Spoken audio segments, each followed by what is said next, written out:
Hi, my name's Stephen Fram. I'm the planter specialist for the RDO group here in Australia. The best way to get excellent seed singulation straight off the meter is by selecting a flat plate. John Deere have been using flat plates since the late 90s. As you can see, a flat plate has no cells, like a traditional cotton plate. We're simply relying on the small 3.5mm 64 cell holes in this plate to give us perfect seed singulation. What we're doing is using a large amount of vacuum, approximately 20 to 22 inches of vacuum, to suck more than one seed to each hole. And as that seed plate turns around, we're using this thing called a doubles eliminator. The doubles eliminator can either be retrofitted into an older model planter or will come standard with the newer model planters.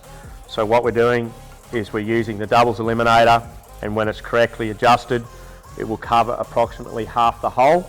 And as the seed goes around, all seeds bar one will be knocked off, and we will continue with a single seed per hole or per cell straight down our seed tube.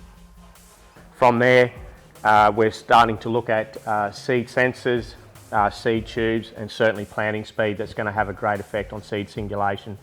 So when we talk about seed singulation, we've used our seed plate to get the best handoff possible to the seed tube.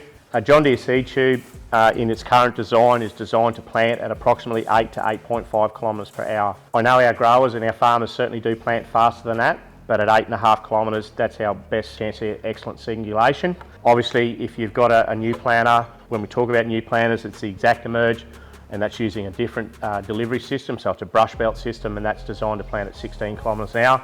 But we're certainly focusing on this seed tube here, a translucent seed tube, so it's see-through and designed for the John Deere seed sensor, so we can count the seeds that's going past the seed sensor.